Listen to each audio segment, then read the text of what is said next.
Friends, welcome back Suma TV kitchen. అందరూ ఎలా ఉన్నారు? ఎప్పుడైనా ఇంట్లో పచ్చి జీడిపప్పు పన్నీర్ కర్రీ ట్రై చేశారా? అయితే ఒక్కసారి ట్రై చేయండి. చేయని వాళ్ళు అయితే పచ్చి జీడిపప్పు దొరికితే చాలా చాలా బాగుంటుంది. సో చాలా మందికి అయితే కష్టమేని దొరకడము. ఎందుకోసం అంటే అందరికీ ఎలిజిబుల్గా ఉండదు కాబట్టి విలేజెస్లో కొంతమందికి ఎలిజిబుల్గా ఉంటాయి. మంచిగా చూడండి, ఇలా పచ్చి జీడిపప్పు అనేది ఉంటుంది. సో వీటిని కట్ చేయడం అయితే చాలా కష్టము. మనం కట్ చేసేటప్పుడు దీనికి జీడి అనేది ఉంటుంది. ఆ జీడి మొహం మీద తుల్లింది అంటే పుల్లు గట్ట అయిపోతాయి, అంటే చిన్న చిన్న గుల్లలుగా అయిపోయి అట్లా అయిపోతాయి. సో దీనికి ఉన్నది కూడా ఆయిల్ మనం చేతికి పూసుకొని వీటిని కట్ చేయాలి. ఆల్రెడీ నేనైతే ఇక్కడ నేను కట్ చేయలేదు, మా అమ్మ కట్ చేసింది. కట్ చేసి నాకు పంపింది అనమాట. సో మేము నెల్లూరులో ఉంటాం, బొబ్బిల నుంచి ఇవి సప్లై పంపించింది మా అమ్మ ఇక్కడికి. సో వీటిని ఇంకా నీట్గా క్లీన్ చేసేసుకొని దీని పక్కన ఉంచుకోవాలి. ఇప్పుడు పన్నీర్ తీసుకొని కట్ చేసుకోవాలి. అండ్ ఆనియన్స్ సన్నగా కట్ చేసేసుకొని రెడీగా ఉంచుకోవాలి. ఒక 3 పచ్చిమిరపకాయలు అండ్ చిన్న రెమ్మ కరివేపాకు, అల్లం వెల్లుల్లి పేస్ట్ అప్పటికప్పుడే దంచుకునేది రెడీగా ఉంచుకోవాలి. ఆల్రెడీ నేను రెడీగా ఉంచుకున్నాను. అండ్ 2 టమోటా ప్యూర్ కొట్టేసి ఉంచేసుకోవాలి ఇలాగా. ఇంకా పన్నీర్ కట్ చేసుకుందాం. చిన్న ముక్కలుగా కట్ చేసుకుంటే బాగుంటుంది, పెద్ద పెద్దవి కాకుండా. చూసారుగా ఫ్రెండ్స్, ఇలా కట్ చేసుకుని పన్నీర్ ముక్కల్లో ఇంకా కొద్దిగా కారం అండ్ చాలా సింపుల్గా అయిపోతుంది కర్రీ కూడా. ఇలా ట్రై చేస్తే చాలా చాలా బాగుంటుంది. అండ్ కొద్దిగా పసుపు వేసుకోవాలి, కొద్దిగా ఉప్పు వేసుకోవాలి. వేసుకొని ఇవన్నీ కూడా ఈ పన్నీర్కి మ్యారినేట్ చేసుకోవాలి. మ్యారినేట్ చేసుకొని ఇంకా స్టవ్ పైన ఒక ప్యాన్ పెట్టేసుకోవాలి. రెడీగా ఇలా చేసుకోవాలి. ఇంకా వీటిని పక్కన పెట్టేసి స్టవ్ పైన ఒక ప్యాన్ పెట్టేసుకుందాం. ఇంకా ఇలా ఒక నాన్ స్టిక్ ప్యాన్ పెట్టేసుకొని ఒక 3 టేబుల్ స్పూన్స్ ఆయిల్ వేసుకోవాలి. ఇందులో ఆయిల్ కొద్దిగా మరగాలన్నమాట, కొంచెం వేడవ్వాలి. ఇంకా ఆయిల్ వేడైనాక మనం ఈ పన్నీర్ ముక్కలు అనేవి ఇందులో వేసేసి కొద్దిగా ఫ్రై చేసేసి పక్కన ఉంచేసుకోవాలి. ఇలా నాన్ స్టిక్ ప్యాన్ అయితే పన్నీర్ అనేది మనకి అంటదు, లేదు మనకి సిల్వర్ ప్యాన్లో అయితే పన్నీర్ అనేది అంటేస్తుంది అనమాట. సో అందుకోసమని ఇలా నాన్ స్టిక్ ప్యాన్స్ పెట్టుకోవాలి. ఇలా పచ్చి జీడిపప్పు పన్నీర్ కర్రీ చేస్తే ఎక్సలెంట్గా ఉంటుంది. ఒక్కసారి అయితే ఇంట్లో ట్రై చేయండి. జీడిపప్పు దొరికిన వాళ్ళు, పచ్చి జీడిపప్పు దొరికిన వాళ్ళు. సో మనకి వెండి జీడిపప్పు కన్నా పచ్చి జీడిపప్పు అనేది భలే టేస్ట్ ఉంటుంది. నాకు తెలిసి చాలా మందికి నచ్చుతుంది అండ్ ఇంట్రెస్ట్ కూడా చాలా మందికి ఉంటుంది. దొరికితే బాగున్నాను, తింటే బాగున్నాను. నాకైతే ఎక్కువ శాతం అలా అనిపిస్తుంది. ఈ కాలం వచ్చేసరికి అయితే మాత్రం మా అమ్మని తీసిపెట్టి ఉంచమంటాను. సో మా అమ్మలు కొనేసి తీసిపెట్టి ఉంచుతారు, లేదంటే పంపిస్తారనమాట. అయిపోయింది, దీన్ని పక్కన ఉంచేద్దాం. అయితే ఇంకో ప్యాన్ తీసుకుందాం.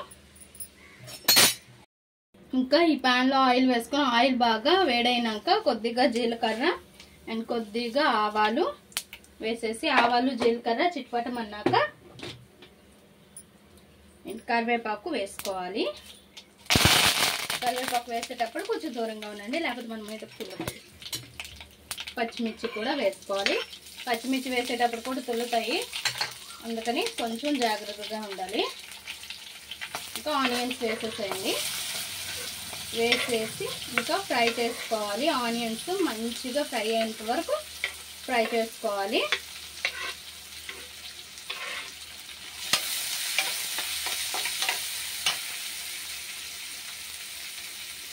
ఆనియన్స్ వేగుతున్నప్పుడే అల్లం వెల్లుల్లి పేస్ట్ వేసేసుకోండి. సో అల్లం వెల్లుల్లి పేస్ట్ అప్పటికప్పుడు దంచింది అయితేనే చాలా బాగుంటుంది.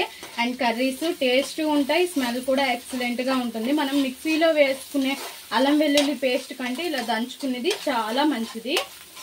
అండ్ అల్లం వెల్లుల్లి పేస్ట్ వేసితే ఆనియన్స్ కూడా తొందరగా ఫ్రై అయిపోతాయి.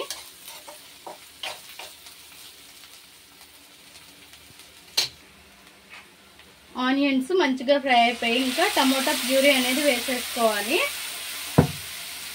వేసుకొని ఈ టమోటా మంచిగా ఫ్రై అయ్యి దగ్గరగా గుజ్జుగా వచ్చేంత వరకు ఇలానే ఉంచుకోవాలి.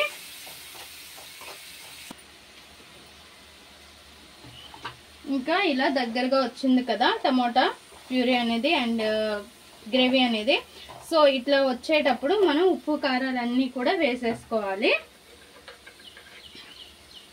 కొద్దిగా పసుపు అండ్ తగినంత కారం.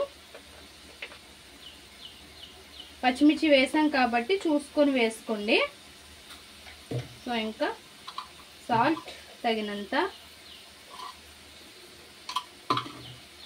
అండ్ కొద్దిగా గరం మసాలా లైట్గా, చూడండి నేను ఎంత కొంచెం వేసాను. సో మాకు పడదు, సో పడదనే కాదు మంచిది కూడా కాదు, అందుకని నేను కొద్దిగా వేస్తాను. జీరా పౌడర్ మాత్రం మనం ఎక్కువగా వేసుకోవచ్చు, జీర్ణానికి మంచిది కాబట్టి. ఇంట్లో పెద్దవాళ్ళు ఉంటారు కదా, ముసలి వాళ్ళు అండ్ చిన్నపిల్లలు, వాళ్ళకైతే ఎక్కువ శాతం జీర్ణాశయంలో ప్రాబ్లమ్స్ ఉంటాయన్నమాట, అరగకపోవడం ఇట్లా ఉంటాయి. సో ఇట్లాంటప్పుడు మనం జీలకర్ర పౌడర్ అనేది ఇలా చేసుకొని వేసుకోవాలి. లేదు అంటే మనం పొద్దున్నే పరగడుపున జీలకర్ర అండ్ వాము కొద్దిగా మరగబెట్టుకొని మనం టీ గ్లాస్ వాటర్ వేసుకొని, చూడండి ఇంత గ్లాస్కు వాటర్ వేసుకొని మరగబెట్టుకుంటే ఇంత గ్లాస్ అయ్యేంత వరకు, అంటే అందులో హాఫ్ అయ్యేంత వరకు మరగబెట్టుకొని రోజు పొద్దున పరగడుపులో తీసుకుంటే చాలా మంచిది అండ్ జీర్ణానికి. ఇలా ఉంది కదా, ఇప్పుడు మనం జీడిపప్పు అనేది వేసుకోవాలి. నీట్గా వాష్ చేసేసేయాలి. చూడండి మనకి ఆ జీడి అనేది ఎలా పడుతుందో, వీటికి కట్ చేసేటప్పుడు ఇలానే పడుతుంది.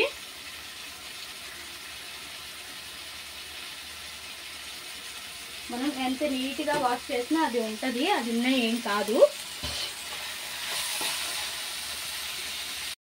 ఇందులోనే ఇంకా పన్నీరు మనం వేసుకోవాలి, ఫ్రై చేసి ఉంచుకున్న పన్నీర్ కూడా వేసేసుకొని తగినన్ని వాటర్ వేసుకోవాలి. ఇందులో వాటర్ వేసుకొని కొద్దిసేపు ఉడకనివ్వాలి. ఇంకా సో మొత్తం వేసేసేయాలి. సో 1 గ్లాస్ వాటర్ వేసుకోవాలి. ఇలా వాటర్ వేసుకొని ఉప్పు కారం అన్నీ సరిపోయలేదో ఒకసారి చూసి మూత పెట్టేసుకోవాలి. మూత పెట్టుకొని మధ్య మధ్యలో చూస్తూ ఉండాలి కర్రీ అయిందా లేదా అనేది, దగ్గరగా వచ్చేంత వరకు. అండ్ చాలా చాలా సింపుల్ అండ్ టేస్ట్ అయితే ఎక్సలెంట్గా ఉంటుంది. జీడిపప్పు దొరికిన వాళ్ళు కంపల్సరీగా చేసుకోండి, విడిచిపెట్టకండి. అన్నీ సరిపోయి ఇంకా మూత పెట్టేద్దాం. ఇంకా మూత తీసి చూద్దామా ఫ్రెండ్స్, మన పచ్చి జీడిపప్పు పన్నీర్ కర్రీ రెడీ అయిందో లేదా. సో మొత్తం కూడా ఇంకిపోయింది, వాటర్ అంతా కూడా రెడీ అయిపోయింది ఇంకా కర్రీ.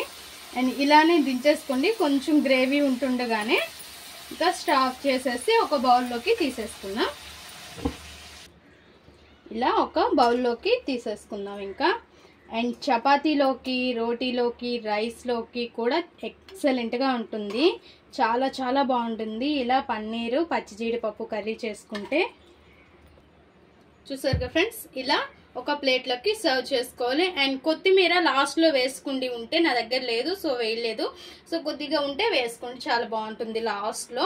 అండ్ మా ఈ వీడియో మీకు నచ్చినట్లయితే లైక్ చేయండి, షేర్ చేయండి, మా ఛానల్ని సబ్స్క్రైబ్ చేసుకోండి, పక్కనే ఉన్న బెల్ సింబల్ క్లిక్ చేయండి. Please friends, like, share, subscribe more videos.